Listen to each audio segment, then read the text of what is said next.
بسم اللہ الرحمن الرحیم نحمدہ ونصلی ونسلم علی رسولہ الکریم۔ ابو بکر ابن عبداللہ مزنی رحمۃ اللہ علیہ کہتے ہیں کہ بنی اسرائیل کے ایک شخص نے بہت زیادہ مال جمع کیا تھا۔ جب مرنے کے قریب ہو گیا تو اپنے بیٹوں سے کہا کہ میرا سارا مال میرے سامنے تو کر دو۔ وہ سب جلدی جلدی جمع کیا گیا۔ بہت سے گھوڑے، اونٹ، غلام وغیرہ سب چیزیں سامنے لائی گئیں۔ وہ ان کو دیکھ کر حسرت سے رو رہا تھا کہ یہ سب چھوٹ رہا ہے۔ اتنے میں ملک الموت سامنے آ گئے اور کہنے لگے، رونے سے کیا فائدہ ہے؟ اس ذات کی قسم جس نے یہ سب نعمتیں تجھ کو عطا کی، اب تیری جان لے کر جاؤں گا۔ اس نے درخواست کی کہ تھوڑی سی مہلت اگر دے دی جائے تو میں ان چیزوں کو تقسیم کر دوں۔ فرشتے نے کہا، اب مہلت کا وقت افسوس ہے کہ جاتا رہا، کاش اس وقت سے پہلے تو تقسیم کر دیتا۔ یہ کہہ کر اس کی جان نکال لی۔ ایک اور واقعہ نقل کیا ہے کہ ایک شخص نے بہت سا مال جمع کیا تھا اور کوئی چیز بھی ایسی نہ چھوڑی جو اپنے یہاں نہ منگا لی ہو، اور ایک بہت بڑا عالی شان محل تیار کیا جس کے 2 دروازے تھے۔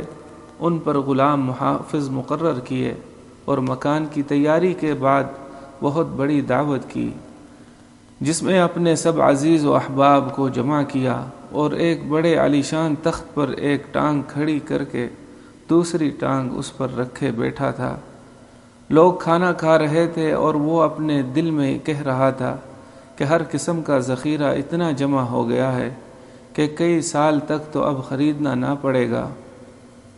یہ خیال دل میں گزر ہی رہا تھا کہ ایک فقیر پھٹے کپڑے، گردن میں فقیروں جیسا جھولا پڑا ہوا دروازے پر آیا اور اس زور سے کواڑوں کو پیٹنا شروع کیا کہ اس کے تخت تک آواز پہنچی۔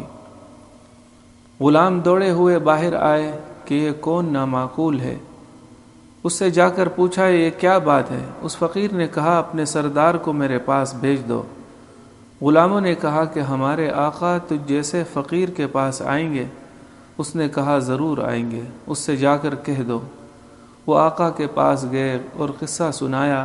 اس نے کہا، تم نے اس کو اس کہنے کا مزہ نہ چکھایا۔ اتنے میں اس فقیر نے دوبارہ پہلے سے بھی زیادہ زور سے کواڑوں کو پیٹا، جس پر دربان دوڑے ہوئے پھر دروازے پر آئے تو اس فقیر نے کہا کہ اس اپنے آقا سے کہہ دو کہ میں ملک الموت ہوں۔ یہ سن کر ان کے ہوش اڑ گئے اور آقا سے جا کر کہا۔ اس پر بھی مٹی چھٹ گئی اور بہت عاجزی سے کہنے لگا کہ اس سے یہ کہہ دو کہ میرے فدیے میں کسی دوسرے کو قبول کر لے۔ اتنے میں یہ فقیر اندر پہنچ گیا اور اس سے کہا کہ تجھے جو کچھ کرنا ہے کر لے، میں تیری روح قبض کیے بغیر واپس نہیں جا سکتا۔ اس نے اپنا سب مال جمع کرایا اور مال سے کہنے لگا کہ اللہ کی تجھ پر لعنت ہو کہ تو نے اور تیری مشغولی نے مجھے اپنے مولا کی عبادت سے روک دیا اور اتنا وقت نہ دیا کہ میں کسی وقت یکسوئی سے اللہ تعالی شانہ کو یاد کر لیتا۔ حق تعالی شانہ نے اپنی قدرت سے مال کو گویائی عطا کی۔ اس نے کہا، مجھے لعنت کیوں کرتا ہے؟ میری ہی وجہ سے تو بڑے بڑے بادشاہوں تک ایسے وقت پہنچ جاتا تھا جبکہ نیک لوگ ان کے دروازوں سے ہٹا دیے جاتے تھے۔ میری ہی وجہ سے تو نازک نازک عورتوں کی لذتیں حاصل کرتا تھا۔ میری ہی وجہ سے تو بادشاہوں کی طرح رہتا تھا۔ تو مجھے برائی کے موقعوں میں خرچ کرتا تھا اور میں انکار نہیں کر سکتا تھا۔ اگر تو مجھے خیر کے مواقع میں خرچ کرتا تو میں تیرے کام آتا۔ اس کے بعد ملک الموت نے ایک دم اس کی روح قبض کر لی۔ وہب ابن منبہ رحمۃ اللہ علیہ کہتے ہیں کہ ایک مرتبہ ملک الموت ایک بہت بڑے ظالم جابر کی روح قبض کر کے لے گئے کہ دنیا میں اس سے بڑا ظالم کوئی نہ تھا۔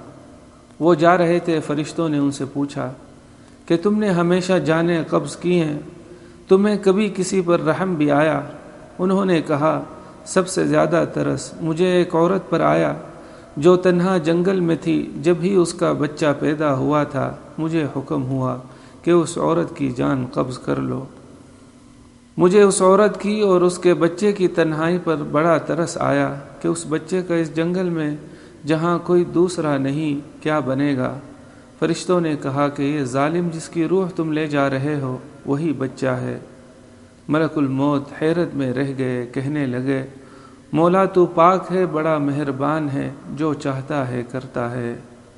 سبحانک اللہم و بحمدک، اشہد ان لا الہ الا انت، استغفرک و اتوب الیک۔